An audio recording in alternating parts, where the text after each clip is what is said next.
Hey guys, Augiesaint here and welcome to the channel. Hope you guys are having a fantastic day, and in this video I'm going to share with you guys my very first tier list on Lost Ark.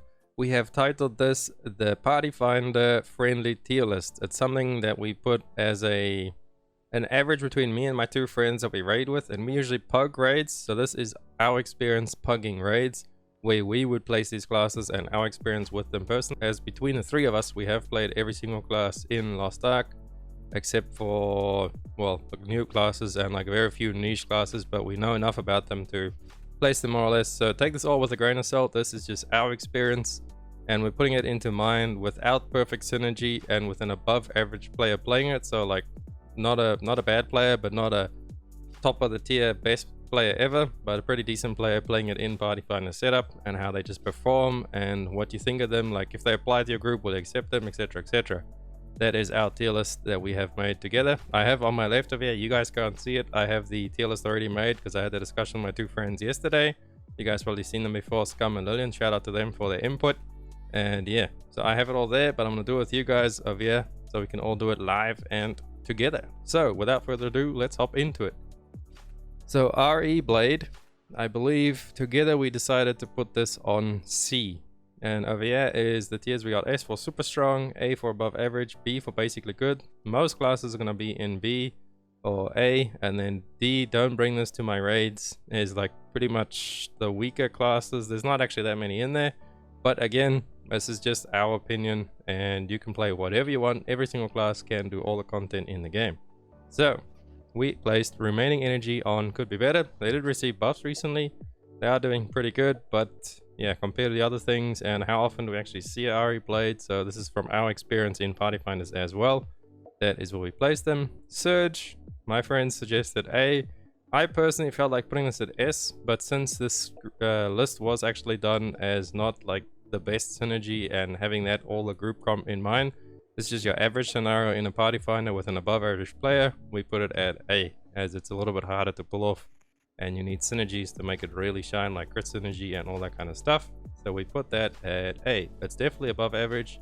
I would say S tier is my opinion, but yeah, we decided to put it in A for now, as my one friend, he mains the Surge Blade and he agreed on it as well being in A. So that's what we have Surge for now. And then Moon we have in a B, basically good.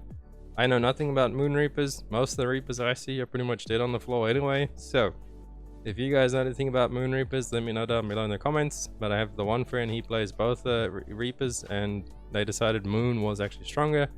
And then Thirst, I believe we placed at C alongside RE Blade. So that is where we put Thirst. Demo Impulse, we're going to put at C as well, because it's not bad, but it's not good. It's just could be better. It is there, and that is what you just see them. They're pretty good, they're pretty average, and nothing amazing because obviously their ceiling is not that high, but it's easy to do good on them if everyone's new or whatever. It's an easy class to learn and just to play. And then Perfect Suppression, we have this at D. Reason being, they did get some buffs recently, but they're very clunky to play, especially with their mana problems and everything like that. Obviously this class is not bad, but it's going into D tier for us because we barely ever see them in Party Finders or the mana problems, and it's just a really clunky, weird class to play anyway. So that is where we placed it over there. Barrage Enhancement. This is our first S tier boy, Wheelchair Man, because all you got to do is sit there and just throw everything to the ground and blow it all up. Can't do anything else. So really strong, and it only gets stronger with good synergy and party makeup as well. But by itself in a group alone without synergies anything, it's very strong, especially after the changes to it where the crit is increased and everything. You don't even really need a crit synergy as well. Obviously getting all that stuff is going to make it go even crazier, but overall very strong class and one of my favorite classes to play. And then Firepower we have at C. Could be better, could be worse, it's just there. More or less, it's decent. I actually think it should be higher at A or maybe B, probably about between A and B is my opinion on Firepower. It's very consistent, but then there is also the different variations of it. There's the Swift variant, there's the crit variant, so depends on who's playing it and what they're playing. So overall Firepower we have put in C. Could be better. This is about where the average of things will be. C and then A once we get deeper into all the other classes. So Enhanced Weapon Deadeye, gets a fat A. Pretty close to S, but because it's so hard to play and Party Finder being Party Finder, we're putting it at A. Same problem with Surge Blade pretty much, just because of like needing to do really well, and the player needs to be really good as well, and the party needs to not be messing up and doing weird stuff, and synergy does benefit them as well, and they are back attack Andes as well. So we're putting them at A, really good solid damage. Moving on, we got Pistolier at D, because nobody plays Pistolier. I think I've seen one Pistolier throughout my whole Lost Ark playing over the last year and 2 months or however long it's been out. I've seen one Pistolier, so I have no idea about them. I think they're actually pretty decent with the buff and everything to them, but again, we don't have enough information on them. This is our Party Finder tier list that we're making, so gets a D. And then Peacemaker, where do we agree to put this one? This one we agreed to put at A as well.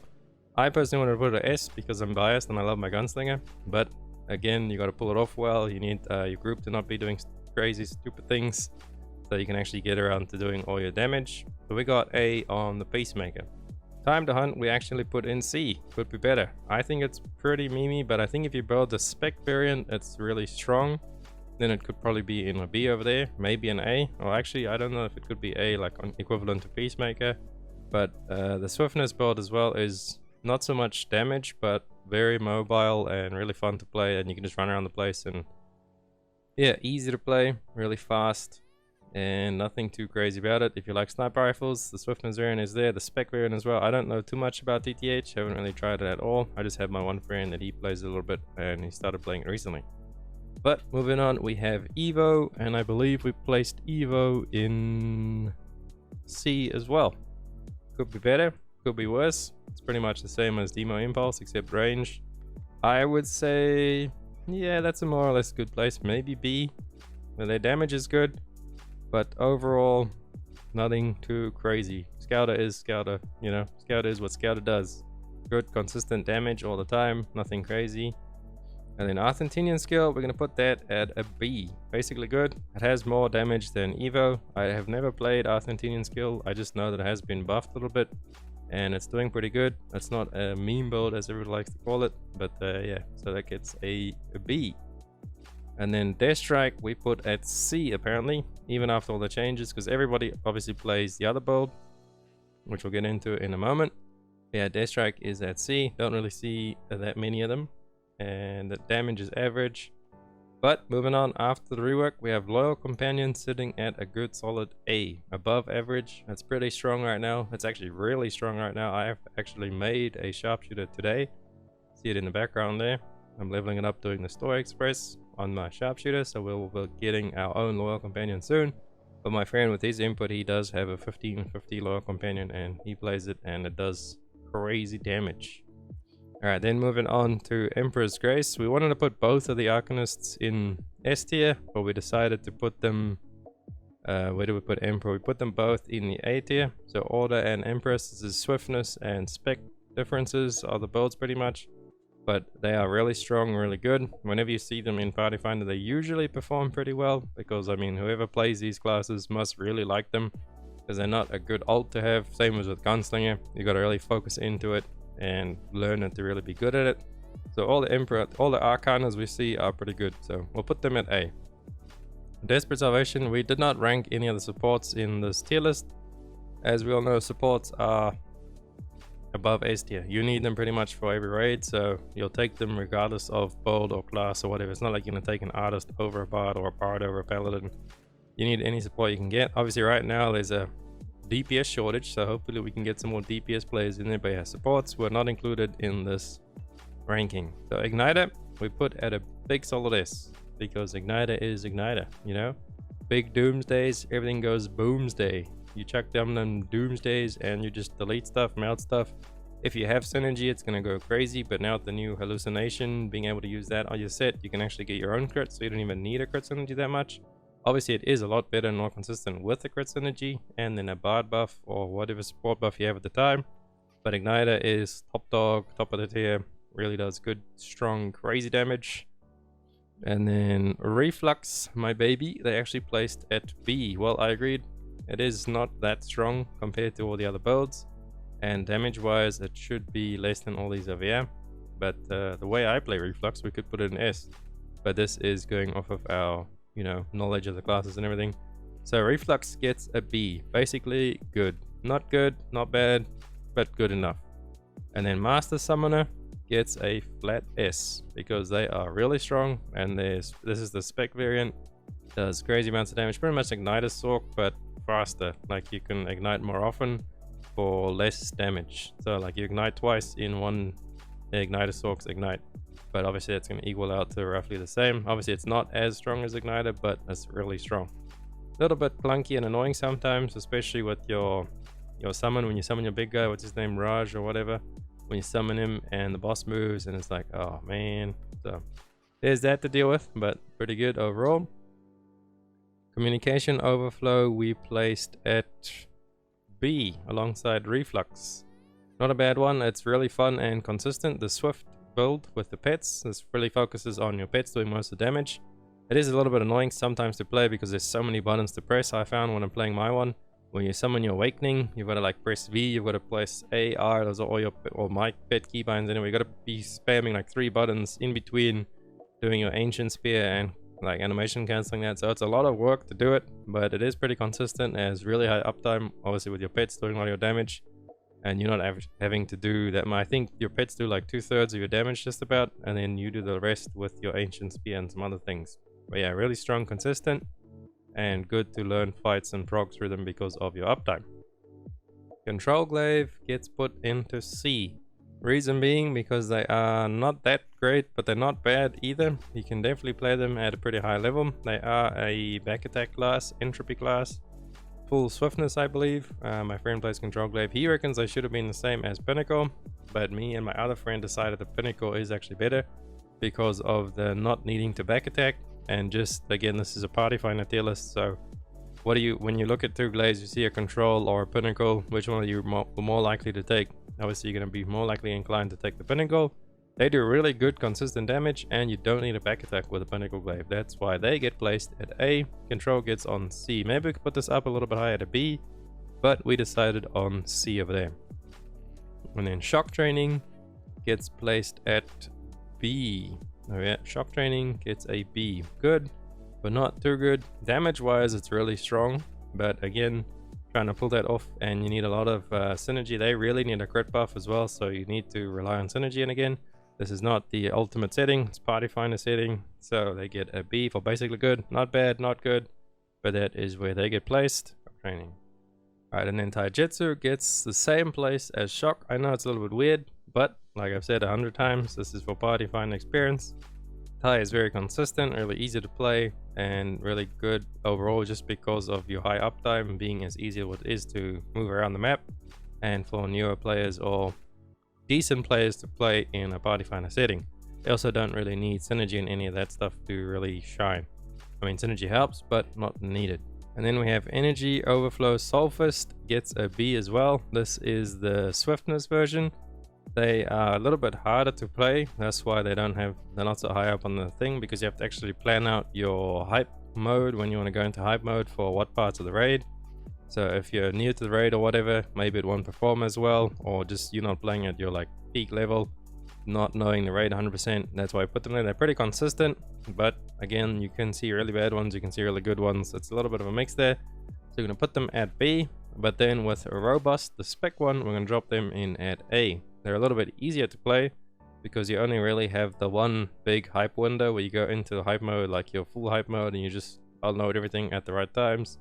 Obviously initially you need to learn when to do that, but overall it should be a little bit easier to pull off that energy overflow because they're building up hype and everything, where Robust just does one big dump. It's like more of a bursty, and then energy is more like a controlled burst, kind of a consistent one. So that is our decision over there. And then Deathblow, that gets placed in A because really strong as well, but really annoying to pull off, and they need synergies as well. That's why they don't really make it on S quite all the way, as most of the Deathblows we play with are not actually that great. We have yet to see a good one, and neither of us play Deathblow. My one friend, he's dabbled in a little bit, but he rather plays ESO Flurry, and with ESO Flurry we actually put that in at B, just under Deathblow, because it does do less damage as well, but a little bit easier to play. And obviously this is just our overall ranking for it. Esoteric skill we put at A. I would honestly want to put this one at S, but again, synergies and all that kind of stuff. Back attack, crit synergy, all the goodness. I'm gonna put it like, if there was a in between A and S, I would definitely want to have it over there. But for Party Finder, we're gonna leave it at an A. Was this BT Berserker's Technique we put at C, because you don't really see that many of them after the changes. Berserker's Technique I think is pretty strong, but I haven't played it and none of us have played it after the changes, and we don't really see many of them. We see Mayhem Berserkers way more frequently now, and Mayhem is very strong at the moment, so that is why they are getting placed in C. Mayhem we're going to drop in at A, really strong after the changes, everything, and they're quite a bit tankier as well. 5% is quite a lot if you think about it, so they get placed right in A over there. Good damage overall as well, like a little bit bursty and then consistent, just small little burst windows pretty much, but really strong. And then Gravity Training we put at D. That's pretty much Mimi. Yeah, it's the bonky boy. If you just want to sit there and bonk, go for it. But yeah, overall gets a D for us. Rage Hammer, however, that gets placed at A. Really big damage on this guy. You do need to invest quite a bit into them, like a level 10, or you don't need a level 10 gem, but you want to eventually invest into your perfect swing gem, because that is most of your damage, kind of like Surge, but not quite. But yeah, they are very consistent. Well, the good ones, the ones that play their rotations properly. I have a friend and he has a pretty high up one and he MVPs on it all the time. So Rage Hammer really strong in the right hands, and as well they have really high stagger and I believe destruction as well, so another good reason to bring them. And then Combat Readiness and Lone Knight both get placed at A, just because whenever you see a Gun Lancer, you're pretty much going to always invite them because they're so good for their utility, their synergy, and just being a meat shield, especially on Gate 2 Belshazzar, Gate 4 Belshazzar, and now with Hard Mode Bel coming out as well. I bet they will be even nicer then, just to make the raid a lot safer. Extra shields, the synergies, and just being able to like meat shield you from mechanics. So really useful and good in Party Finder setting. So if you are a Gun Lancer, you are eating good. But that is our overall Party Finder tier list. Let me know what you guys think of this down below in the comments. I will leave a link to this somewhere so you guys can go check it out later if you want at any time. And yeah, let me know what's your favorite class. Mine is obviously Reflux Sork and Igniter Sork, but I kind of want to try out my Greatest Summoner pretty soon, so I want to build her into spec and see how that goes all the way. But yeah, Igniter, Reflux, so Sork is my favorite class. Let me know what your guys' favorite is down below in the comments. Thank you for watching the video. If you liked it, please drop a like and a sub. It helps me out so much, and I'll catch you beautiful people in the next one. Augiesaint out. Run free and dive into the sky. Hear the